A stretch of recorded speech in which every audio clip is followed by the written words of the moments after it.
Hello दोस्तों, नमस्कार। मैं संतोष कुमार कुशवाहा गुरुकुल आईएएस एकेडमी में आपका स्वागत करता हूं। दोस्तों, आज हम देखेंगे हमारा भूगोल का अगला टॉपिक होगा। अगले टॉपिक में जैसा कि हमने भारत का परिचय के बारे में कुछ पढ़ लिया था, अब इसके बाद हमारा जो अगला टॉपिक है वो है पर्वतीय भाग पढ़ेंगे, यानी भारत का पर्वत पठार पढ़ेंगे। तो इसमें सबसे पहले हम पढ़ेंगे उत्तरी यानी उत्तर का पर्वतीय क्षेत्र, यानी कह सकते हैं कि हिमालय। आप देखेंगे अगर हिमालय की बात किया जाए तो यहाँ पे ये जितना आपको ये वाला एरो यहाँ से दिख रहा है ब्लैक टाइप में, ये पूरा हिमालय का क्षेत्र है। कौन सा क्षेत्र माना जाता है? हिमालय का, जिसमें से यहाँ देखा जाए तो चौड़ाई सबसे ज्यादा है और औसत ऊंचाई यहाँ कम है। लेकिन यहाँ चौड़ाई कम है और औसत ऊंचाई इस क्षेत्र में ज्यादा है। इसके बाद अगर बात किया जाए तो उत्तर पर्वतीय क्षेत्र पश्चिम में लद्दाख से लेकर, यहाँ पे लद्दाख है तो पश्चिम में लद्दाख से लेकर यहाँ पूर्व में अरुणाचल प्रदेश तक फैला है। तो ये आपका लद्दाख है और यहाँ पे आपका अरुणाचल प्रदेश है। तो वहाँ तक ये क्या है, पूरी तरह से फैला हुआ है। ठीक है, आपको ये समझ में आया होगा। इसके बाद अगर बात किया जाए आगे तो उत्तर के जो पर्वतीय क्षेत्र है तो इसकी चौड़ाई पूर्व में लगभग 200 किलोमीटर है, जबकि पश्चिम में इसकी चौड़ाई लगभग 500, यानी ये पश्चिम है, यहाँ इसकी चौड़ाई लगभग 500 किलोमीटर है और यहाँ पे इसकी चौड़ाई लगभग कितना है, मात्र 200 किलोमीटर के आसपास। लगभग का मतलब ये होता है कि क्लियर डाटा नहीं होता है, तो इसमें लगभग लगा दिया जाता है कि लगभग इतना होगा। तो पश्चिम में 500 और पूर्व में 200 किलोमीटर के आसपास इसकी क्या है, चौड़ाई। अब आगे हम बढ़ेंगे और इसको आगे बढ़कर देखेंगे कि हिमालय जो है, तो हिमालय का विभाजन किया गया है।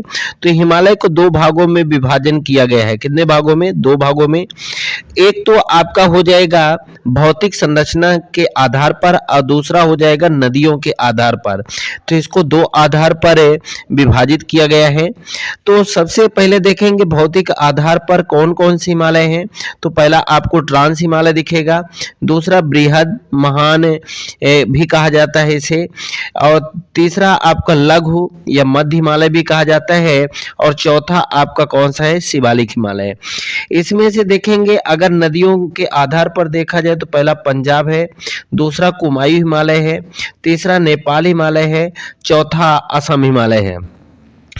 इसके पहले मैं आपको कुछ और मैप के माध्यम से दिखा दूं कि देखा जाए तो ये यहाँ पे सिंधु नदी है, यहाँ पे सतलज नदी है, यहाँ पे काली नदी है, यहाँ पे तीस्ता नदी है और यहाँ पे ब्रह्मपुत्र नदी आपको दिखाई दे रहा होगा।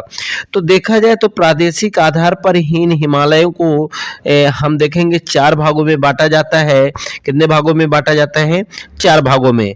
तो चार भागों में देखेंगे कौन कौन से वो जो चार भाग है। तो पहला आपको यहाँ देखने को मिल रहा होगा, इसको बोला जाता है पंजाब हिमालय या कश्मीर हिमालय के नाम से भी इसको जाना जाता है। यहाँ पे आपको दिखाई दे रहा होगा कुमायूं हिमालय, और यहाँ पे आपको नेपाल हिमालय, और लास्ट में आपको जो है तो ये ब्रह्मपुत्र यानी ब्रह्म हिमालय या असम का हिमालय कह सकते हैं। जो हमारा बात हम करें तो जो पहला है हमारा पंजाब हिमालय, तो ये सिंधु नदी से लेकर सतलज नदी के मध्य स्थित है। और जो हमारा कुमायूं हिमालय है तो ये सतलज नदी से काली नदी के मध्य स्थित है। इसके बाद जो नेपाल हिमालय है तो ये काली नदी से तीस्ता नदी के मध्य स्थित है। और जो असम हिमालय है तो ये तीस्ता नदी से लेकर ब्रह्मपुत्र नदी तक फैला हुआ है। यहाँ पे देखेंगे ये अरावली पर्वत है, यहाँ पे मैकाल श्रेणी स्थित है, यहाँ पे सतपुड़ा पर्वत स्थित है, और इसके जो यहाँ पे दिखाई आपको दे रहा है तो ये आपका गिरी पर्वत है जो गुजरात में स्थित है। तो ये पर्वत हैं इसके। अब इसके बाद हम सबसे पहले पढ़ेंगे ट्रांस हिमालय। कौन सी हिमालय पढ़ेंगे? ट्रांस हिमालय पढ़ेंगे। तो ट्रांस हिमालय के बारे में जानेंगे तो देख सकते हैं कि ट्रांस हिमालय का अन्य नाम तिब्बती हिमालय, पार हिमालय और टेथिस हिमालय है। तिब्बती हिमालय इसलिए क्योंकि देखा जाए तो ट्रांस हिमालय का क्षेत्र ये सबसे ज़्यादा है, तो ये सबसे ज़्यादा तिब्बत में होने के कारण यहाँ पूरा देखेंगे तो तिब्बत में घिरा है, इसलिए इसको तिब्बती हिमालय कहा जाता है। पार हिमालय इसलिए इसको कहा जाता है कि हिमालय की ये मतलब हमारे भारत की अपेक्षा उस साइड में, दूसरे साइड में है, तो हम इस पार है और वो उस पार है, इसलिए इसको पार हिमालय कहा जाता है। टेथिस हिमालय इसलिए कहा जाता है कि जहाँ पे हिमालय का निर्माण है हुआ है, यहाँ पहले एक सागर हुआ करता था, जिस सागर का नाम था टेथिस, इसलिए वहाँ इसका निर्माण हुआ, इसलिए इसका नाम टेथिस हिमालय भी रखा गया है।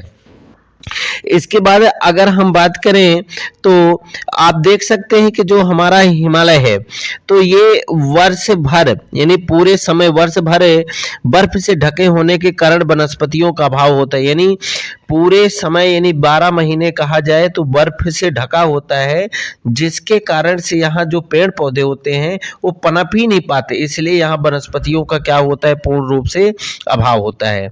इसके बाद अगर हम बात करें तो ट्रांस हिमालय में स्थित लद्दाख एक शीत मरुस्थल है।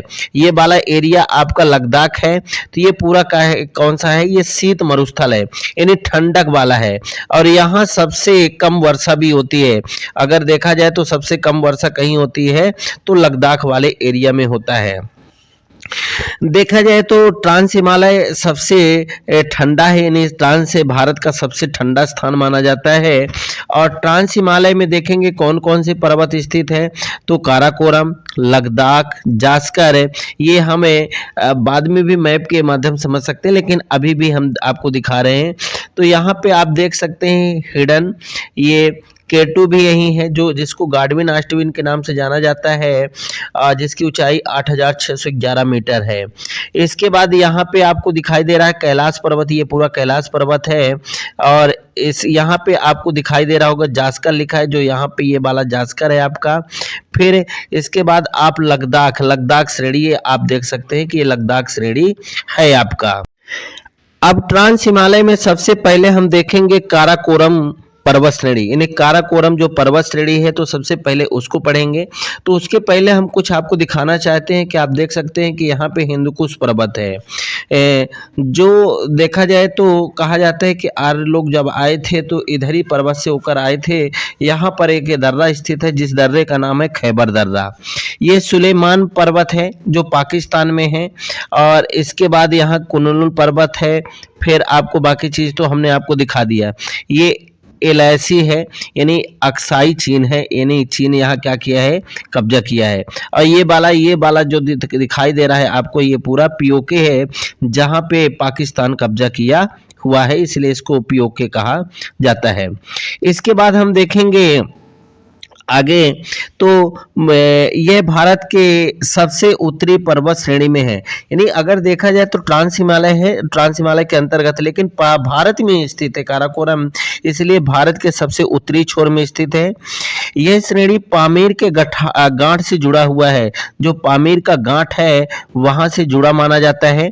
काराकोरम पर्वत जो है तो उत्तर में सक्सगम घाटी स्थित है, जिसे पाकिस्तान ने समझौते के तहत चीन को दे दिया था। जब समझौता हुआ था तो ये किसको दे दिया था, चीन को दिया था। और ये घाटी आपको मैं बताऊं कि यहाँ पे स्थित है, आप इसको अच्छे से देख सकते हैं। अक्साई चीन का कब्जा है, मैंने अभी आपको बता ही दिया कि ये वाला एरिया चीन का कब्जा है। काराकोरम पर्वत श्रेणी महत्वपूर्ण शिखर इसमें देखेंगे तो कौन कौन से महत्वपूर्ण जो शिखर हैं, तो सबसे पहले केटू यानी गाडविन आस्टीन, जो हमने आपको बता दिया यहाँ पे स्थित है। इसके बाद हिडन यहाँ भी स्थित है। फिर आपका ब्रॉड पीक जो आप देख सकते हैं कि आपका यहीं पे स्थित है। इसके बाद आप देख सकते हैं ग्रेसर बूम, ठीक है ना, ये है। और इसके बाद पामीर की गांठ यहाँ पे स्थित है, ये पामीर का क्या है, गांठ है। तो देखेंगे केटू जो है ना, तो भारत की सबसे ऊंची चोटी है, मैंने आपको बता दिया। जबकि भारत की देखा जाए तो भारत में सबसे ऊंची चोटी कंचनजुंगा है। कंचनजुंगा मतलब मुख्य रूप से देखा जाए तो कहीं पे कंचनजुंगा, कहीं पे कंचनजंगा आपको देखने को मिलेगा, तो इसमें आपको डाउट नहीं होना है। तो ये भारत के मुख्य रूप से सबसे ऊंची चोटी है।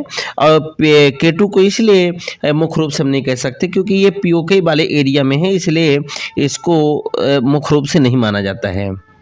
तो आगे देखेंगे काराकोरम में श्रेणी से सियोक नदी निकलती है। यहाँ पे आप देख सकते हैं ये पूरा काराकोरम है ये श्रेणी, और यहाँ से कौन सी नदी ऐसे बह के गई है, सियोक नदी। और सियोक नदी के किसकी सहायक नदी है, सिंधु नदी की सहायक नदी है। इसके बाद देखेंगे ये काराकोरम व लद्दाख रेंज में बहती है। इसमें से देखेंगे कुछ हिमानिया मतलब ग्लेशियर यानी बर्फ की चट्टानें हैं, जैसे बतूरा या कहीं बलतूरा आपको मिलेगा, जो हंजा घाटी में 57 किलोमीटर हिस पर, हंजा घाटी में ब्याफो सियार घाटी में, बलतोरा से सियार घाटी में, सियाचिन नेबुरा घाटी में, यहाँ पे जो आपको देखने को ये सब मिल रहे हैं। तो देखा जाए तो सियाचिन विश्व का सबसे ऊंचा युद्ध स्थल भी माना जाता है, यानी कि भारत का सबसे बड़ा और सबसे ऊंचा ग्लेशियर भी है ये, और यह सबसे ऊंचा विश्व का ऊंचा युद्ध स्थल है। काराकोरम श्रेणी को पहले कृष्णगिरी के नाम से जाना जाता था, और तथा इसे उच्च एशिया का मेरुदंड यानी रीढ़ की हड्डी भी कहा जाता है। आपको यहाँ दिखाई दे रहा है कि सियाचिन, जो आपको यहाँ मैप में सब कुछ अलग अलग बना है, बलतोरा आपको यहाँ दिखाई दे रहा है, ब्याफो है, हिस्पर है, बतूरा है। तो ये हुए हमारे दोस्तों। हमारा वीडियो कैसा लगा आप कमेंट करके जरूर बताएं, और जो हमारा शेष पार्ट है वो हम अगले वीडियो में उसको